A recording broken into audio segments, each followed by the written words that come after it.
Hello, family. Welcome back to yet another episode of O to Be Whole with Camille Young. I am so glad to be here with you on today. Hello, Holy Rollers. So glad you are joining me as you always do. Oh, I just appreciate you all so much. Kisses to you. Look, we're going to jump right into today's topic because today's topic is something that I've been kind of ruminating over for probably the past couple weeks or so. I've been just doing a lot of thinking about it, and just want to bring it out to you and share it with you. And I hope it goes over in the manner in which, I desire it to. So look, I'm just going to just talk about it. Look, today's topic is why your health and prosperity may be lacking. Why your health and prosperity may be lacking. Do a self-examination. So, I was reading over in 3rd John, that's in the New Testament, 1st John, 2nd John, 3rd John, okay? Not the Gospels of John, but it's the same writer, 3rd John, for those of you who want to go over and maybe look at it for yourself. But it's in the 3rd John, the 1st chapter, verse 2, and that I want to quote it accurately. So I'm going to read directly from the New King James Version of it, and it says, "Beloved, I pray that you may prosper in all things and be in health, just as your soul prospers." Okay, and so when I read, we've heard that. I know I've quoted it before, maybe not on O to Be Whole, but just in general, during church, you hear it. But this last time I read it, it spoke to me very differently. And I'll tell you how. So the scripture says, and again, this is not Jesus talking, this is John, the one that loved Jesus. The one that Jesus loved. He was one of the apostles. And he said, he was speaking and said, "Beloved," okay? And he referred to the readers at that time, or the people that he was talking to, rather, as beloved several times throughout, the 1st, 2nd, and 3rd John. But anyway, it says, "I pray that you may prosper in all things and be in health, just as your soul prospers." And I thought about that. I noticed he didn't say that he wants you to prosper in all things as your spirit prospers, or as you prosper on your job, or even as your relationship prospers, or even as you as your faith prospers. He said your soul prospers. And I thought about that. I was like, he could have said anything else there, but he was inspired to use the word "even as your soul prospers." And it just made me think about my life, and where I am in my life. And I feel like I'm in a good place, but I'm definitely not exactly where I desire to be. I am aspiring to do more, not only financially, but even in my health. As I say, one of my mantras is, your wealth is your health.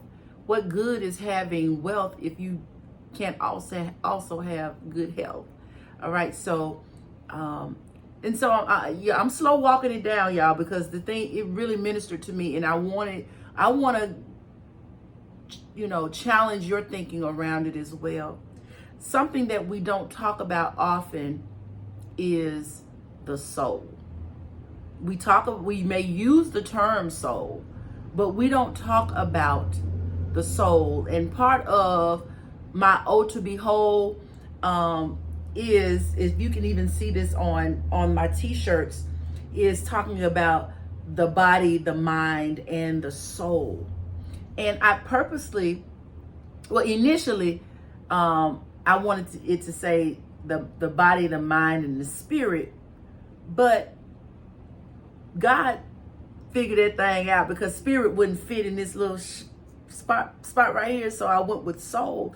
But as I've done more research around soul, that's the area in our life, or that's the area in the spirit world that we do not address in the manner in which we should, or as often as we should.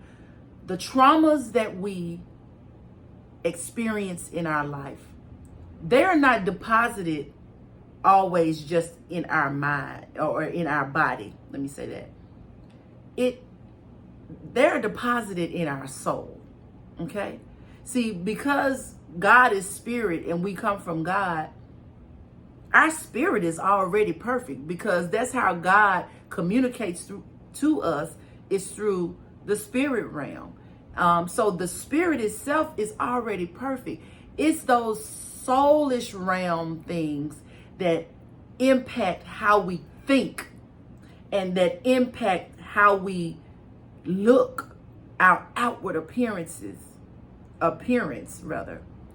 And I'm not trying to preach, or I'm not trying to feel like I'm being prophetic or anything, but that it was like a revelatory word to me. It's like, Camille, have you, or are you continuing to deal with those soulish issues that you have had to deal with from your past?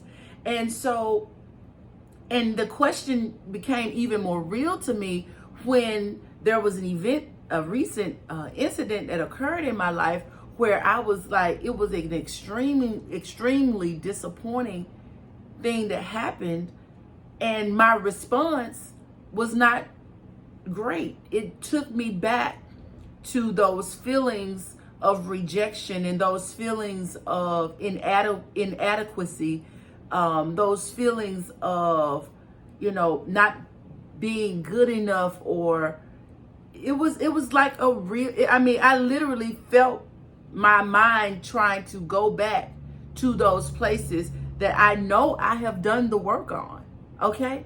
And this is just a really transparent moment, me sharing this with you. And I had to literally not allow myself to revert back and to go into a place of feeling those insecurities that I know that I've done work on. And it was just a reminder to me that we cannot become, or we cannot get to a place where we feel like life cannot take us back to places that we have worked on, or that we have pushed past. Because there is always a trigger. And I talked about triggers before. It was a triggering moment for me. It was very triggering for me. And it made me realize that, okay, Camille, you've done a lot of work. You've done a lot of work to better yourself and to be on your journey to wholeness. But there is yet more work for you to do. And so I say that to say that our health and prosperity, and when I say prosperity, I'm not talking about just money. Money to me, that's a good thing to have. Absolutely, no doubt. And I want it. But we put too much emphasis on money when we think about prosperity. No, when I think about prosperity, I'm thinking about relationships, prospering in my relationships. I'm prospering in my health. That means my physical health and my mental health. All right. I'm prospering in those gifts and those talents and those passions that God has given me. I'm prospering spiritually. I'm growing spiritually. All right. But it did make me think about, Camille, there are still, obviously, there's some residue there. It's not what it was, because I didn't stay there for, there have been times where weeks or months, and the mindset shift happened where I have felt, in my past, where I felt that rejection and abandonment and feeling inadequate, so But it did remind me that there is still something there that triggered this emotion in me or these feelings in me. All right. I did not revert back to them, but I was triggered by it. So I'm saying that to say, in reading this scripture, there are levels, or not levels, dimensions, because I don't use levels as much. I mean, but anyway, I'm not gonna get caught up on semantics. But there are places in my life that I know I should be going higher and higher and deeper. And reading this scripture reminded me of maybe there is additional work. Ain't no maybe. Camille, there is additional work for me to do so that my soul, so that I may prosper and be in good health, just as my soul prospers. So saying all that to say, and I hope I am conveying this in a manner that you can understand and digest. But I ask you to really evaluate those soulish things that are happening in your life, that soulish realm, those injuries, those traumas that are yet triggering to you, because I thought I had moved past some of those things, but I haven't, because I was triggered by it. So I ask you, are you, when we're talking about the healthy prosperity, not just monetary, but are you prospering? Have you addressed the soulish issues in your life so that you may prosper and be in good health? Okay? We want to prosper and be in good health. All right? But we can only do that if our soul is prospering. If we are not dealing with the challenges and the triggers and the issues, and I talked about even last week, the addictions, these socially accepted addictions in our life, y'all, we're not going to prosper and be in good health. All right?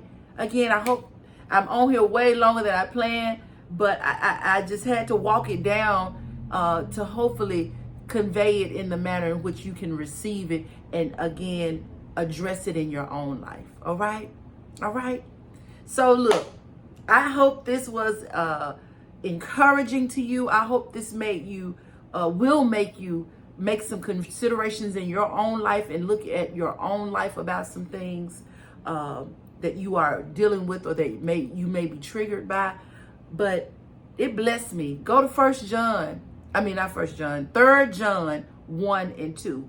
Do a little reading for yourself and see how it ministers to you, because it definitely ministered to me, and it has me really putting me back in a humble place and understanding that, Camille, you've come a long way, but there's yet work left for you to do. Okay? All right. Thank you so much for joining me today. Be sure to get your book. All of that is down in the description on how to get your book. If LTY Women's Retreat, we're yet taking in more people who are registering, so don't you miss out on registering for the LTY Women's Retreat, which is happening in October. Okay? Again, thank you so much for joining me, and until next time, God bless.